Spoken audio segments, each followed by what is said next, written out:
ಓಂ ಶಾಂತಿ. ಇಂದಿನ ದಿನಾಂಕ 22/11/2025. ಪ್ರಾರ್ಥ ಮುರುಳಿ ಬಾಪ್ತಾದ ಮಧುಬನ. ಮಧುರ ಮಕ್ಕಳೇ, ಎಲ್ಲರಿಗೆ ಇದೇ ಖುಷಿಯ ಸಮಾಚಾರವನ್ನು ತಿಳಿಸಿ.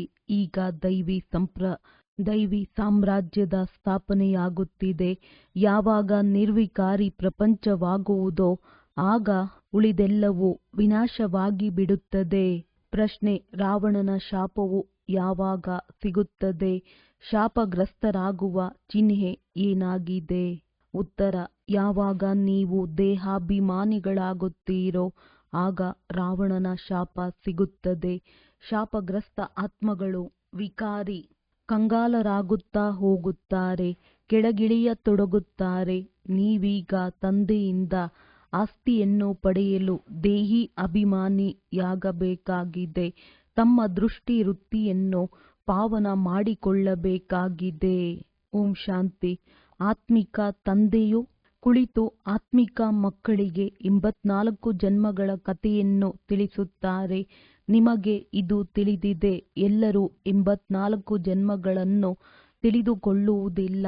ನೀವೇ ಮೊಟ್ಟಮೊದಲು ಸತ್ಯಯುಗದ ಆದಿಯಲ್ಲಿ ಪೂಜ್ಯ ದೇವಿ ದೇವತೆಗಳಾಗಿದ್ದೀರಿ.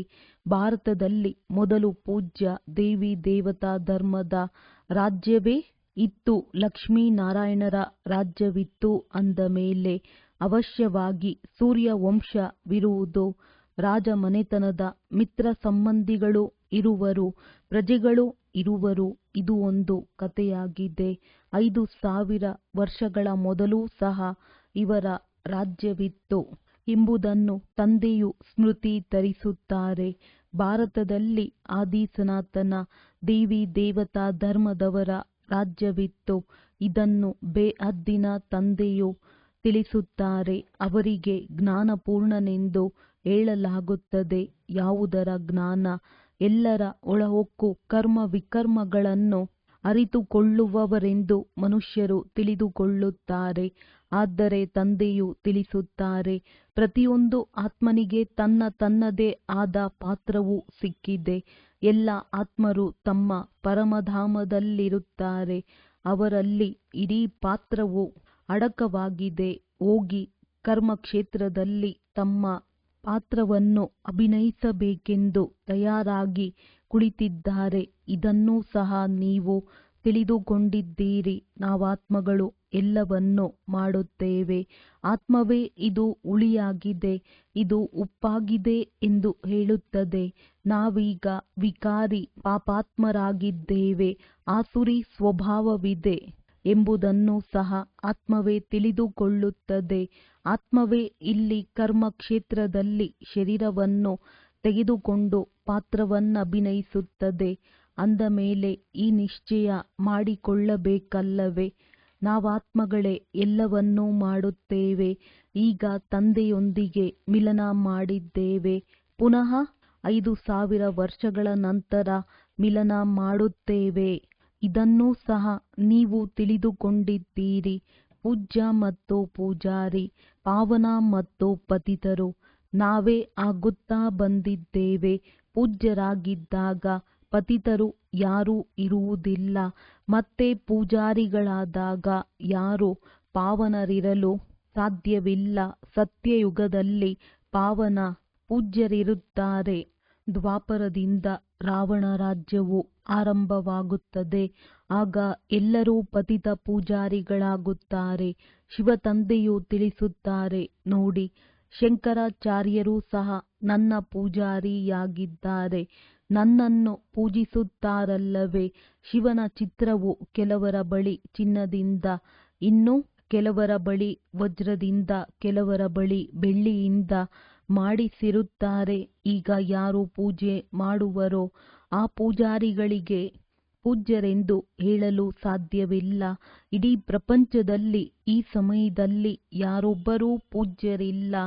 ಆರಂಭದಲ್ಲಿ ಪೂಜ್ಯ ಪವಿತ್ರರಾಗಿರುತ್ತಾರೆ, ನಂತರ ಅಪವಿತ್ರರಾಗುತ್ತಾರೆ. ಹೊಸ ಪ್ರಪಂಚದಲ್ಲಿ ಪವಿತ್ರರಿರುತ್ತಾರೆ. ಪವಿತ್ರರೇ ಪೂಜೆಗೆ ಅರ್ಹರಾಗುತ್ತಾರೆ. ಹೇಗೆ ಕುಮಾರಿಯು ಪವಿತ್ರಳಾಗಿದ್ದಾಗ ಪೂಜೆಗೆ ಯೋಗ್ಯಳಾಗುತ್ತಾಳೆ.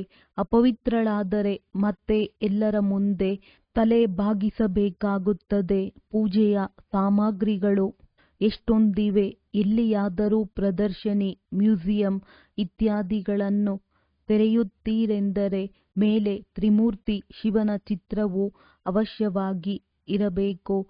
ಕೆಳಗಡೆ ಗುರಿ ಉದ್ದೇಶದ ಈ ಲಕ್ಷ್ಮೀನಾರಾಯಣರ ಚಿತ್ರವಿರಬೇಕು. ಅಂದರೆ ಈ ಪೂಜ್ಯ ದೇವಿ ದೇವತಾ ಧರ್ಮದ ಸ್ಥಾಪನೆ ಮಾಡುತ್ತಿದ್ದೇವೆ, ಅಲ್ಲಿ ಮತ್ಯಾವುದೇ ಧರ್ಮವಿರುವುದಿಲ್ಲ ಎಂದು ನೀವು ತಿಳಿಸಬಹುದು. ಪ್ರದರ್ಶನಿಗಳಲ್ಲಿ ಭಾಷಣ ಇತ್ಯಾದಿಗಳನ್ನು ಮಾಡಲು ಸಾಧ್ಯವಿಲ್ಲ. ತಿಳಿಸುವುದಕ್ಕಾಗಿ ಬೇರೆ ಪ್ರಬಂಧವನ್ನಿಡಬೇಕು. ಮುಖ್ಯ ಮಾತೆ ಇದಾಗಿದೆ. ನಾವು ಭಾರತವಾಸಿಗಳಿಗೆ ಖುಷಿಯ ಸಮಾಚಾರವನ್ನು ತಿಳಿಸುತ್ತೇವೆ. ನಾವು ಇಂತಹ ರಾಜ್ಯವನ್ನು ಸ್ಥಾಪನೆ ಮಾಡುತ್ತಿದ್ದೇವೆ. ಮೊದಲಿಗೆ ಈ ದೈವಿ ಸಾಮ್ರಾಜ್ಯವಿತ್ತು, ಈಗ ಇಲ್ಲ. ಪುನಃ ಇದರ ಸ್ಥಾಪನೆಯಾಗುತ್ತಿದೆ. ಮತ್ತೆಲ್ಲವೂ ವಿನಾಶವಾಗಿ ಬಿಡುವುದು. ಸತ್ಯಯುಗದಲ್ಲಿ ಯಾವಾಗ ಈ ಒಂದು ಧರ್ಮವಿತ್ತೋ ಆಗ ಈ ಅನೇಕ ಧರ್ಮಗಳಿರಲಿಲ್ಲ. ಈಗ ಅನೇಕ ಧರ್ಮಗಳು ಸೇರಿ ಒಂದಾಗಬೇಕು. ಆದರೆ ಅದು ಸಾಧ್ಯವಿಲ್ಲ. ಧರ್ಮಪಿತರು ಒಬ್ಬರು ಇನ್ನೊಬ್ಬರ ಹಿಂದೆ ಬರುತ್ತಿದ್ದಾರೆ ಮತ್ತು ವೃದ್ಧಿಯಾಗುತ್ತಾ ಇರುತ್ತಾರೆ. ಮೊಟ್ಟ ಮೊದಲಿನ ಆದಿ ಸನಾತನ ದೇವಿ ದೇವತಾ ಧರ್ಮವೇ ಪ್ರಾಯಲೋಪವಾಗಿದೆ. ತಮ್ಮನ್ನು ದೇವಿ ದೇವತಾ ಧರ್ಮದವರೆಂದು ಕರೆಸಿಕೊಳ್ಳುವವರು ಯಾರೊಬ್ಬರೂ ಇಲ್ಲ. ಇದಕ್ಕೆ ವಿಕಾರಿ ಪ್ರಪಂಚವೆಂದೇ ಕರೆಯಲಾಗುತ್ತದೆ. ನೀವು ಈ ರೀತಿ ಹೇಳಿರಿ, ನಾವು ನಿಮಗೆ ಖುಷಿಯ ಸಂದೇಶವನ್ನು ತಿಳಿಸುತ್ತೇವೆ. ಶಿವತಂದೆಯು ನಿರ್ವಿಕಾರಿ ಪ್ರಪಂಚವನ್ನು ಸ್ಥಾಪನೆ ಮಾಡುತ್ತಿದ್ದಾರೆ. ನಾವು ಪ್ರಜಾಪಿತ ಬ್ರಹ್ಮನ ಸಂತಾನರಾಗಿದ್ದೇವೆ. ಪ್ರಜಾಪಿತ ಬ್ರಹ್ಮ ಕುಮಾರ ಕುಮಾರಿಯರಾಗಿದ್ದೇವೆ. ಮೊಟ್ಟ ಮೊದಲಿಗೆ ನಾವು ಸಹೋದರರಾಗಿರುತ್ತೇವೆ. ನಂತರ ಸಾಕಾರದಲ್ಲಿ ರಚನೆಯಾದಾಗ ನಾವು ಸಹೋದರಿಯರಾಗುತ್ತೇವೆ. ಬಾಬಾ ನಾವು ತಮ್ಮ ಮಕ್ಕಳಾಗಿದ್ದೇವೆ ಎಂದು ಎಲ್ಲರೂ ಹೇಳುತ್ತಾರೆ. ಅಂದ ಮೇಲೆ ಸಹೋದರಿಯರ ನಡುವೆ ಕೆಟ್ಟ ದೃಷ್ಟಿ ಇರಲು ಸಾಧ್ಯವಿಲ್ಲ. ಈ ಅಂತಿಮ ಜನ್ಮದಲ್ಲಿ ಪವಿತ್ರರಾಗಬೇಕು. ಆಗಲೇ ಪವಿತ್ರ ವಿಶ್ವದ ಮಾಲೀಕರಾಗುವಿರಿ. ನೀವು ತಿಳಿದುಕೊಂಡಿದ್ದೀರಿ, ಗತಿ ಸದ್ಗತಿ ದಾತನು ಒಬ್ಬರೇ ತಂದೆಯಾಗಿದ್ದಾರೆ. ಹಳೆಯ ಪ್ರಪಂಚವು ಬದಲಾಗಿ ಅವಶ್ಯವಾಗಿ ಹೊಸ ಪ್ರಪಂಚವು ಸ್ಥಾಪನೆಯಾಗಲಿದೆ. ಅದನ್ನು ಭಗವಂತನೇ ಮಾಡುತ್ತಾರೆ. ಈಗ ಅವರು ಹೊಸ ಪ್ರಪಂಚವನ್ನು ಹೇಗೆ ರಚಿಸುತ್ತಾರೆಂದು ನೀವು ಮಕ್ಕಳೇ ತಿಳಿದುಕೊಂಡಿದ್ದೀರಿ. ಈಗ ಹಳೆಯ ಪ್ರಪಂಚವೂ ಇದೆ, ಇದೇನೂ ಸಮಾಪ್ತಿಯಾಗಿಲ್ಲ. ಬ್ರಹ್ಮನ ಮೂಲಕ ಸ್ಥಾಪನೆ ಎಂದು ಚಿತ್ರಗಳಲ್ಲಿಯೂ ಇದೆ. ಈ ಬ್ರಹ್ಮರವರ ಬಹಳ ಜನ್ಮಗಳ ಅಂತಿಮ ಜನ್ಮವಾಗಿದೆ. ತಂದೆಯು ಬ್ರಹ್ಮರವರ ಮೂಲಕ ದತ್ತು ಮಾಡಿಕೊಳ್ಳುತ್ತಾರೆ. ತಿಳಿಸುವುದಕ್ಕೂ ಯುಕ್ತಿ ಬೇಕು. ಶಿವತಂದೆಯು ಬ್ರಹ್ಮರವರಲ್ಲಿ ಪ್ರವೇಶ ಮಾಡಿ ನಮ್ಮನ್ನು ತಮ್ಮ ಮಕ್ಕಳನ್ನಾಗಿ ಮಾಡಿಕೊಳ್ಳುತ್ತಾರೆ. ಶರೀರದಲ್ಲಿ ಪ್ರವೇಶ ಮಾಡಿದಾಗಲೇ ಏ ಆತ್ಮ ನೀವು ನನ್ನ ಮಕ್ಕಳಾಗಿದ್ದೀರಿ ಎಂದು ಹೇಳುತ್ತಾರೆ. ಆತ್ಮಗಳಂತೂ ಅವರ ಸಂತಾನರು ಆಗಿಯೇ ಇದ್ದೇವೆ. ಆದರೆ ಬ್ರಹ್ಮರವರ ಮೂಲಕ ಸೃಷ್ಟಿಯು ರಚನೆಯಾದಾಗ ಅವಶ್ಯವಾಗಿ ಬ್ರಹ್ಮ ಕುಮಾರ ಕುಮಾರಿಯರಾಗುತ್ತೇವೆ. ಅಂದ ಮೇಲೆ ಸಹೋದರರಾದಿರಿ. ಬೇರೆ ದೃಷ್ಟಿಯು ಹೊರಟು ಹೋಗುತ್ತದೆ. ನಾವು ಶಿವತಂದೆಯಿಂದ ಪಾವನರಾಗುವ ಆಸ್ತಿಯನ್ನು ಪಡೆಯುತ್ತೇವೆ. ರಾವಣನಿಂದ ನಮಗೆ ಶಾಪ ಸಿಗುತ್ತದೆ. ನಾವೀಗ ದೇಹಿ ಅಭಿಮಾನಿಗಳಾದರೆ ತಂದೆಯಿಂದ ಆಸ್ತಿಯೂ ಸಿಗುತ್ತದೆ. ದೇಹಾಭಿಮಾನಿಗಳಾಗುವುದರಿಂದ ರಾವಣನ ಶಾಪ ಸಿಗುತ್ತದೆ. ಶಾಪ ಸಿಗುವ ಕಾರಣ ಕೆಳಗಿಳಿಯುತ್ತೀರಿ. ಈಗ ಭಾರತವು ಶಾಪಗ್ರಸ್ತವಾಗಿದೆಯಲ್ಲವೇ? ಭಾರತವನ್ನು ಇಷ್ಟು ಕಂಗಾಲ ವಿಕಾರಿಯನ್ನಾಗಿ ಯಾರು ಮಾಡಿದರು? ಯಾರದ್ದೋ ಶಾಪವಿರಬೇಕಲ್ಲವೇ? ಇದು ರಾವಣ ರೂಪಿ ಮಾಯೆಯ ಶಾಪವಾಗಿದೆ. ಪ್ರತಿ ವರ್ಷ ರಾವಣನನ್ನು ಸುಡುತ್ತಾರೆ. ಅಂದ ಮೇಲೆ ರಾವಣನು ಶತ್ರುವಲ್ಲವೇ? ಧರ್ಮದಲ್ಲಿಯೇ ಶಕ್ತಿ ಇರುತ್ತದೆ. ನಾವೀಗ ದೇವತಾ ಧರ್ಮದವರಾಗುತ್ತೇವೆ. ತಂದೆಯು ಹೊಸ ಧರ್ಮದ ಸ್ಥಾಪನೆ ಮಾಡಲು ನಿಮಿತ್ತರಾಗಿದ್ದಾರೆ. ಎಷ್ಟು ಶಕ್ತಿಶಾಲಿ ಧರ್ಮವನ್ನು ಸ್ಥಾಪನೆ ಮಾಡುತ್ತಾರೆ. ನಾವು ತಂದೆಯಿಂದ ಶಕ್ತಿಯನ್ನು ಪಡೆದು ಇಡೀ ವಿಶ್ವದ ಮೇಲೆ ಜಯ ಗಳಿಸುತ್ತೇವೆ. ನೆನಪಿನ ಯಾತ್ರೆಯಿಂದಲೇ ಶಕ್ತಿ ಸಿಗುತ್ತದೆ ಮತ್ತು ವಿಕರ್ಮಗಳು ವಿನಾಶವಾಗುತ್ತವೆ. ಈ ಮಾತನ್ನು ಸಹ ಬರೆಯಬೇಕು. ನಾವು ಖುಷಿಯ ಸಮಾಚಾರವನ್ನು ತಿಳಿಸುತ್ತೇವೆ. ಈಗ ಈ ಧರ್ಮದ ಸ್ಥಾಪನೆಯಾಗುತ್ತಿದೆ. ಅದಕ್ಕೆ ಹೆವೆನ್ ಅಥವಾ ಸ್ವರ್ಗವೆಂದು ಹೇಳುತ್ತಾರೆ. ಈ ಮಾತುಗಳನ್ನು ದೊಡ್ಡ ದೊಡ್ಡ ಅಕ್ಷರಗಳಲ್ಲಿ ಬರೆಯಿರಿ. ತಂದೆಯು ಸಲಹೆ ನೀಡುತ್ತಾರೆ. ಇದೇ ಎಲ್ಲದಕ್ಕಿಂತ ಮುಖ್ಯ ಮಾತಾಗಿದೆ. ಈಗ ಆದಿ ಸನಾತನ ದೇವಿ ದೇವತಾ ಧರ್ಮದ ಸ್ಥಾಪನೆಯಾಗುತ್ತಿದೆ. ಪ್ರಜಾಪಿತ ಬ್ರಹ್ಮನು ಕುಳಿತಿದ್ದಾರೆ. ನಾವು ಪ್ರಜಾಪಿತ ಬ್ರಹ್ಮ ಕುಮಾರ ಕುಮಾರಿಯರು ಶ್ರೀಮತದಂತೆ ಈ ಕಾರ್ಯ ಮಾಡುತ್ತಿದ್ದೇವೆ. ಬ್ರಹ್ಮನ ಮತವಿಲ್ಲ. ಶ್ರೀಮತವು ಪರಂಪಿತ ಪರಮಾತ್ಮ ಶಿವನ ಮತವಾಗಿದೆ. ಇವರೇ ಎಲ್ಲರ ತಂದೆಯಾಗಿದ್ದಾರೆ. ಆ ತಂದೆಯೇ ಒಂದು ಧರ್ಮದ ಸ್ಥಾಪನೆ, ಅನೇಕ ಧರ್ಮಗಳ ವಿನಾಶ ಮಾಡುತ್ತಾರೆ. ನಾವು ರಾಜಯೋಗವನ್ನು ಕಲಿತು ಇಂತಹ ಶ್ರೇಷ್ಠರಾಗುತ್ತೇವೆ. ನಾವು ಬೇಹದ್ದಿನ ಸನ್ಯಾಸ ಮಾಡಿದ್ದೇವೆ, ಏಕೆಂದರೆ ನಮಗೆ ತಿಳಿದಿದೆ ಈ ಹಳೆಯ ಪ್ರಪಂಚವು ಭಸ್ಮವಾಗಲಿದೆ. ಹೇಗೆ ಲೌಕಿಕ ತಂದೆಯು ಹೊಸ ಮನೆಯನ್ನು ಕಟ್ಟಿಸಿದರೆ ಹಳೆಯ ಮನೆಯೊಂದಿಗಿನ ಮಮತೆಯು ಕಳೆಯುತ್ತದೆ, ಹಾಗೆಯೇ ಇಲ್ಲಿ ತಂದೆಯು ತಿಳಿಸುತ್ತಾರೆ, ಮಕ್ಕಳೇ, ಈ ಹಳೆಯ ಪ್ರಪಂಚವು ಸಮಾಪ್ತಿಯಾಗಲಿದೆ. ಈಗ ನಿಮಗಾಗಿ ಹೊಸ ಪ್ರಪಂಚವನ್ನು ಸ್ಥಾಪನೆ ಮಾಡುತ್ತಿದ್ದೇನೆ. ನೀವು ಹೊಸ ಪ್ರಪಂಚಕ್ಕಾಗಿ ಓದುತ್ತೀರಿ. ಅನೇಕ ಧರ್ಮಗಳ ವಿನಾಶ, ಒಂದು ಧರ್ಮದ ಸ್ಥಾಪನೆಯು ಸಂಗಮದಲ್ಲಿಯೇ ಆಗುತ್ತದೆ. ಯುದ್ಧವಾಗುವುದು, ಪ್ರಾಕೃತಿಕ ವಿಕೋಪಗಳಾಗುವವು. ಸತ್ಯಯುಗದಲ್ಲಿ ಈ ದೇವಿ ದೇವತೆಗಳ ರಾಜ್ಯವಿದ್ದಾಗ ಮತ್ಯಾವುದೇ ಧರ್ಮವಿರಲಿಲ್ಲ. ಉಳಿದೆಲ್ಲರೂ ಎಲ್ಲಿದ್ದರೂ ಈ ಜ್ಞಾನವನ್ನು ಬುದ್ಧಿಯಲ್ಲಿ ಇಟ್ಟುಕೊಳ್ಳಬೇಕಾಗಿದೆ. ಈ ಜ್ಞಾನವನ್ನು ಬುದ್ಧಿಯಲ್ಲಿಟ್ಟುಕೊಂಡು ಬೇರೆ ಕೆಲಸಗಳನ್ನು ಮಾಡುವುದಿಲ್ಲವೆಂದಲ್ಲ. ಪತ್ರಗಳನ್ನು ಬರೆಯುವುದು, ಓದುವುದು, ಮನೆಯ ವಿಚಾರ ಮಾಡುವುದು, ಹೀಗೆ ಎಷ್ಟೊಂದು ಆಲೋಚನೆ ಇರುತ್ತದೆ. ಆದರೂ ಸಹ ತಂದೆಯನ್ನು ನೆನಪು ಮಾಡುತ್ತೇನೆ. ತಂದೆಯನ್ನು ನೆನಪು ಮಾಡದಿದ್ದರೆ ವಿಕರ್ಮಗಳು ಹೇಗೆ ವಿನಾಶವಾಗುತ್ತವೆ? ಈಗ ನೀವು ಮಕ್ಕಳಿಗೆ ಜ್ಞಾನ ಸಿಕ್ಕಿದೆ. ನೀವು ಅರ್ಧಕಲ್ಪಕ್ಕಾಗಿ ಪೂಜ್ಯರಾಗುತ್ತಿದ್ದೀರಿ. ಅರ್ಧಕಲ್ಪ ಪೂಜಾರಿ ತಮೋಪ್ರಧಾನರಾಗುತ್ತೀರಿ. ನಂತರ ಅರ್ಧಕಲ್ಪ ಪೂಜ್ಯ ಸತೋಪ್ರಧಾನರಾಗಿರುತ್ತೀರಿ. ಆತ್ಮವು ಪರಮಪಿತ ಪರಮಾತ್ಮನೊಂದಿಗೆ ಬುದ್ಧಿಯೋಗವನ್ನು ಇಟ್ಟಾಗಲೇ ಪಾರಸವಾಗುತ್ತದೆ. ನೆನಪು ಮಾಡುತ್ತಾ ಮಾಡುತ್ತಾ ಕಲಿಯುಗದಿಂದ ಸತ್ಯಯುಗದಲ್ಲಿ ಹೋಗುತ್ತದೆ. ಪತಿತ ಪಾವನನೆಂದು ಒಬ್ಬರಿಗೆ ಹೇಳಲಾಗುತ್ತದೆ. ಮುಂದೆ ಹೋದಂತೆ ನಿಮ್ಮ ಹೆಸರು ಬಹಳಷ್ಟು ಪ್ರಸಿದ್ಧವಾಗುವುದು. ಇದು ಎಲ್ಲ ಧರ್ಮದವರಿಗಾಗಿ ಇದೆ. ನೀವು ಇದನ್ನು ಸಹ ಹೇಳುತ್ತೀರಿ. ತಂದೆಯು ತಿಳಿಸುತ್ತಾರೆ, ನಾನೇ ಪತಿತ ಪಾವನನಾಗಿದ್ದೇನೆ. ನನ್ನನ್ನು ನೆನಪು ಮಾಡುವುದರಿಂದ ನೀವು ಪಾವನರಾಗಿ ಬಿಡುತ್ತೀರಿ. ಉಳಿದೆಲ್ಲರೂ ಲೆಕ್ಕಾಚಾರಗಳನ್ನು ಮುಗಿಸಿಕೊಂಡು ಹಿಂತಿರುಗಿ ಮನೆಗೆ ಹೋಗುತ್ತಾರೆ. ಯಾವುದೇ ಮಾತಿನಲ್ಲಿ ತಬ್ಬಿಬ್ಬಾದರೆ ನೀವು ಕೇಳಬಹುದು. ಸತ್ಯಯುಗದಲ್ಲಿ ಬಹಳ ಕೆಲವರೇ ಇರುತ್ತಾರೆ. ಈಗಂತೂ ಅನೇಕ ಧರ್ಮಗಳಿವೆ. ಅವಶ್ಯವಾಗಿ ಲೆಕ್ಕಾಚಾರಗಳನ್ನು ಮುಗಿಸಿ ಮೊಟ್ಟಮೊದಲು ಹೇಗಿದ್ದೀರೋ ಆ ರೀತಿ ಆಗುವಿರಿ. ವಿಸ್ತಾರದಲ್ಲಿ ಹೋಗುವುದೇಕೆ? ನಿಮಗೆ ತಿಳಿದಿದೆ, ಪ್ರತಿಯೊಬ್ಬರೂ ತಮ್ಮ ತಮ್ಮ ಪಾತ್ರವನ್ನು ಅಭಿನಯಿಸುತ್ತಾರೆ.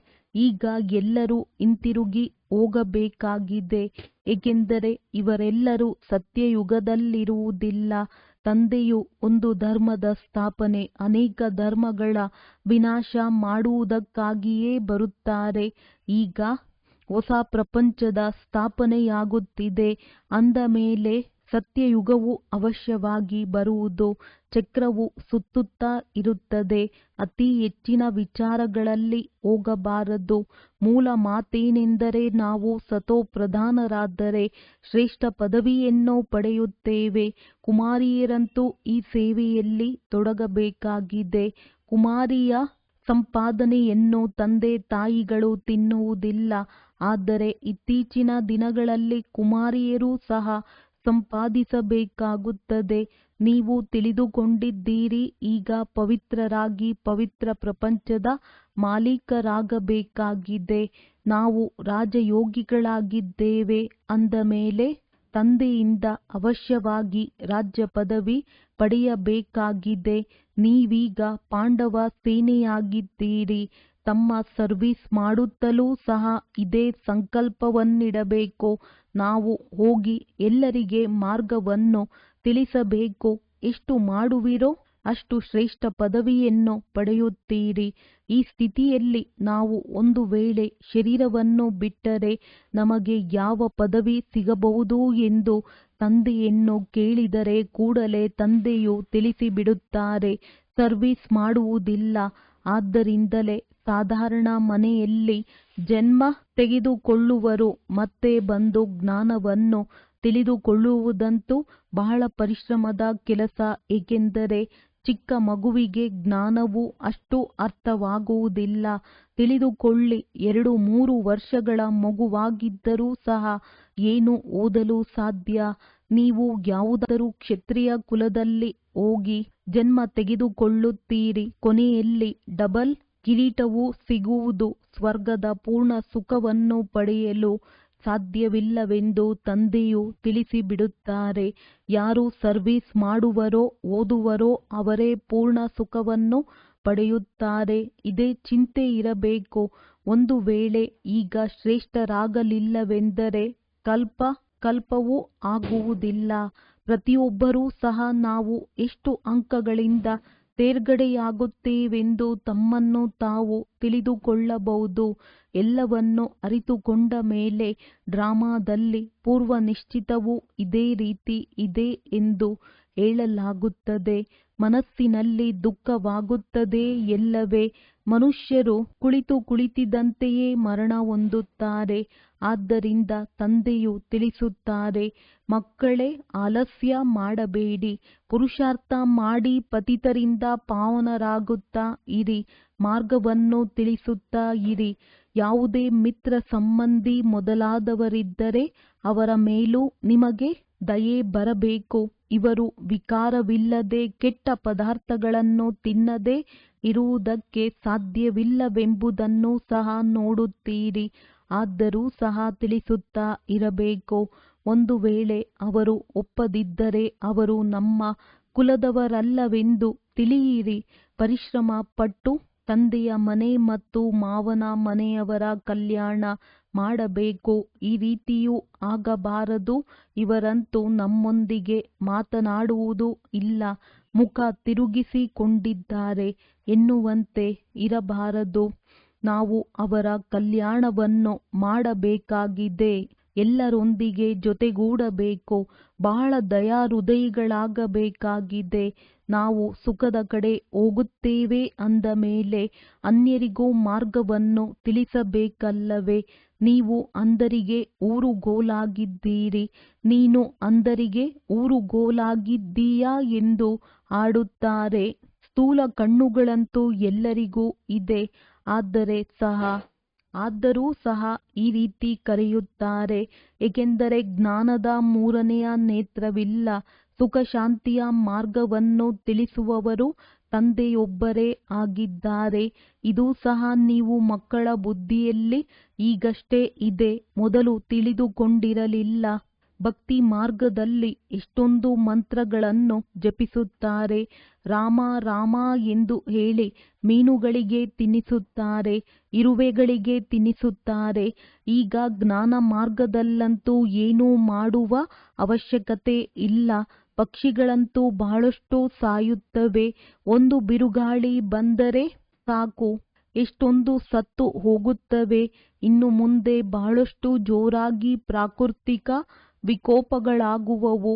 ಈಗಲೂ ಸಹ ಅದರ ಮುನ್ಸೂಚನೆಗಳು ಕಾಣುತ್ತಿರುತ್ತವೆ. ಇದೆಲ್ಲವೂ ವಿನಾಶವಾಗಲೇಬೇಕಾಗಿದೆ. ನಾವೀಗ ಸ್ವರ್ಗದಲ್ಲಿ ಹೋಗುತ್ತೇವೆ. ಅಲ್ಲಿ ನಮ್ಮ ಮೆಹಲುಗಳು ಬಹಳ ಸುಂದರವಾಗಿ ಕಟ್ಟಿಸುತ್ತೇವೆ. ಹೇಗೆ ಕಲ್ಪದ ಮೊದಲು ಸಹ ಕಟ್ಟಿಸಿದ್ದೆವು, ಕಲ್ಪದ ಹಿಂದೆ ಹೇಗಿತ್ತೋ ಅದೇ ರೀತಿ ಆಗುತ್ತದೆ. ಆ ಸಮಯದಲ್ಲಿ ಆ ಸ್ಮೃತಿಯು ಬುದ್ಧಿಗೆ ಬಂದು ಬಿಡುತ್ತದೆ. ಅದರ ಚಿಂತನೆಯನ್ನು ಹೀಗೇಕೆ ಮಾಡಬೇಕು? ಇದ್ದಕ್ಕಿಂತಲೂ ತಂದೆಯ ನೆನಪಿನಲ್ಲಿರುವುದು ಉತ್ತಮವಾಗಿದೆ ಅಂದಾಗ ನೆನಪಿನ ಯಾತ್ರೆಯನ್ನು ಮರೆಯಬೇಡಿ. ಮೆಹಲುಗಳು ಕಲ್ಪದ ಹಿಂದಿನ ತರಹವೇ ತಯಾರಾಗುತ್ತವೆ. ಆದರೆ ಈಗ ನೆನಪಿನ ಯಾತ್ರೆಯಲ್ಲಿದ್ದು ಸಂಬಂಧವನ್ನು ನಿಭಾಯಿಸಬೇಕಾಗಿದೆ ಮತ್ತು ಬಹಳ ಖುಷಿಯಲ್ಲಿರಬೇಕಾಗಿದೆ. ನಮಗೆ ತಂದೆ, ಶಿಕ್ಷಕ, ಸದ್ಗುರು ಸಿಕ್ಕಿದ್ದಾರೆ. ಈ ಖುಷಿಯಲ್ಲಿ ರೋಮಾಂಚನವಾಗಬೇಕು. ನಿಮಗೆ ತಿಳಿದಿದೆ, ನಾವು ಅಮರಪುರಿಯ ಮಾಲೀಕರಾಗಲು ಬಂದಿದ್ದೇವೆ. ಈ ಖುಷಿಯು ಸ್ಥಿರವಾಗಿರಬೇಕು. ಇಲ್ಲಿ ಖುಷಿ ಇದ್ದಾಗಲೇ ಅದು 21 ಜನ್ಮಗಳವರೆಗೆ ಸ್ಥಿರವಾಗಿ ಬಿಡುವುದು. ಅನೇಕರಿಗೆ ನೆನಪು ತರಿಸುತ್ತಾ ಇರಿ. ಆಗಲೂ ಸಹ ತಮಗೂ ಸಹ ನೆನಪು ಹೆಚ್ಚುವುದು. ಮತ್ತೆ ಅದೇ ಹವ್ಯಾಸವಾಗುವುದು. ನಿಮಗೆ ತಿಳಿದಿದೆ, ಈ ಅಪವಿತ್ರ ಪ್ರಪಂಚಕ್ಕೆ ಬೆಂಕಿ ಬೀಳಲಿದೆ. ನೀವು ಬ್ರಾಹ್ಮಣರಿಗೆ ಈ ಚಿಂತನೆ ಇದೆ. ಈ ಇಡೀ ಪ್ರಪಂಚವೇ ಸಮಾಪ್ತಿಯಾಗುವುದಿದೆ. ಸತ್ಯಯುಗದಲ್ಲಿ ಇದೇನೂ ತಿಳಿಯುವುದಿಲ್ಲ. ಈಗ ಅಂತ್ಯವಾಗಿದೆ. ನೀವು ನೆನಪಿಗಾಗಿಯೇ ಪುರುಷಾರ್ಥ ಮಾಡುತ್ತಿದ್ದೀರಿ. ಒಳ್ಳೆಯದು. ಮಧುರಾತಿ ಮಧುರ ಅಗಲಿ ಹೋಗಿ ಮರಳಿ ಸಿಕ್ಕಿರುವ ಮಕ್ಕಳ ಪ್ರತಿ ಮಾತ್ಪಿತಾ ಬಾಪ್ದಾದಾರವರ ನೆನಪು, ಪ್ರೀತಿ ಹಾಗೂ ಸುಪ್ರಭಾತ.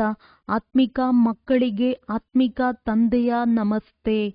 ಧಾರಣೆಗಾಗಿ ಮುಖ್ಯ ಸಾರ. ಪತಿತರಿಂದ ಪಾವನರಾಗುವ ಪುರುಷಾರ್ಥದಲ್ಲಿ ಆಲಸ್ಯ ಮಾಡಬಾರದು. ಯಾವುದೇ ಮಿತ್ರ, ಸಂಬಂಧಿ ಮೊದಲಾದವರಿದ್ದರೆ ಅವರ ಮೇಲೂ ದಯೆ ತೋರಿಸಿ ತಿಳಿಸಬೇಕು. ಬಿಟ್ಟು ಬಿಡಬಾರದು. ಇವರು ಮುಖವನ್ನು ತಿರುಗಿಸಿಕೊಂಡಿದ್ದಾರೆ ಎಂದು ಅನ್ಯರು ಹೇಳುವಂತಹ ಚಲನೆ ನಿಮ್ಮದಿರಬಾರದು. ದಯಾಹೃದಯಿಗಳಾಗಿ ಎಲ್ಲರ ಕಲ್ಯಾಣ ಮಾಡಬೇಕು ಮತ್ತು ಎಲ್ಲ ವಿಚಾರಗಳನ್ನು ಬಿಟ್ಟು ಒಬ್ಬ ತಂದೆಯ ನೆನಪಿನಲ್ಲಿರಬೇಕಾಗಿದೆ. ವರದಾನ: ಸತ್ಯತೆ, ಸ್ವಚ್ಛತೆ ಮತ್ತು ನಿರ್ಭಯತೆಯ ಆಧಾರದಿಂದ ಪ್ರತ್ಯಕ್ಷತೆ ಮಾಡುವಂತಹ ರಮತಾ ಯೋಗಿ ಭವ. ಪರಮಾತ್ಮನ ಪ್ರತ್ಯಕ್ಷತೆಗೆ ಆಧಾರ ಸತ್ಯತೆಯಾಗಿದೆ ಮತ್ತು ಸತ್ಯತೆಯ ಆಧಾರ ಸ್ವಚ್ಛತೆ ಹಾಗೂ ನಿರ್ಭಯತೆಯಾಗಿದೆ. ಒಂದು ವೇಳೆ ಯಾವುದೇ ಪ್ರಕಾರದ ಅಸ್ವಚ್ಛತೆ ಅರ್ಥಾತ್ ಸತ್ಯತೆ, ಸ್ವಚ್ಛತೆಯ ಕೊರತೆ ಅಥವಾ ತನ್ನದೇ ತಮೋಗುಣಿ ಸಂಸ್ಕಾರಗಳ ಮೇಲೆ ವಿಜಯಿಗಳಾಗುವುದರಲ್ಲಿ, ಸಂಸ್ಕಾರ ಮಿಲನ ಮಾಡುವುದರಲ್ಲಿ ಅಥವಾ ವಿಶ್ವ ಸೇವೆಯ ಕ್ಷೇತ್ರದಲ್ಲಿ ತನ್ನ ಸಿದ್ಧಾಂತಗಳನ್ನು ಸಿದ್ಧ ಮಾಡುವಲ್ಲಿ ಭಯ ಇದ್ದಲ್ಲಿ ಪ್ರತ್ಯಕ್ಷತೆ ಆಗಲು ಸಾಧ್ಯವಿಲ್ಲ. ಆದ್ದರಿಂದ ಸತ್ಯತೆ ಮತ್ತು ನಿರ್ಭಯತೆಯನ್ನು ಧಾರಣೆ ಮಾಡಿ ಒಂದೇ ಗುಂಗಿನಲ್ಲಿ ಮಸ್ತ ಆಗಿರುವವರೇ ರಮತಾ ಯೋಗಿ. ಸಹಜ ರಾಜಯೋಗಿಗಳಾಗಿ. ಆಗ ಸಹಜವಾಗಿ ಅಂತಿಮ ಪ್ರತ್ಯಕ್ಷತೆ ಆಗುವುದು. ಸ್ಲೋಗನ್: ಬೇಹದ್ದಿನ ದೃಷ್ಟಿ ವೃತ್ತಿಯೇ ಏಕತೆಗೆ ಆಧಾರವಾಗಿದೆ. ಆದ್ದರಿಂದ ಹದ್ದಿನಲ್ಲಿ ಬರಬೇಡಿ. ಅವ್ಯಕ್ತ ಸೂಚನೆ: ಅಶರೀರಿ ಅಥವಾ ವಿದೇಹಿ ಸ್ಥಿತಿಯ ಅಭ್ಯಾಸ ಹೆಚ್ಚಿಸಿ. ಅಶರೀರಿ ಆಗುವುದು ವೈರ್ಲೆಸ್ ಸೆಟ್ ಆಗಿದೆ.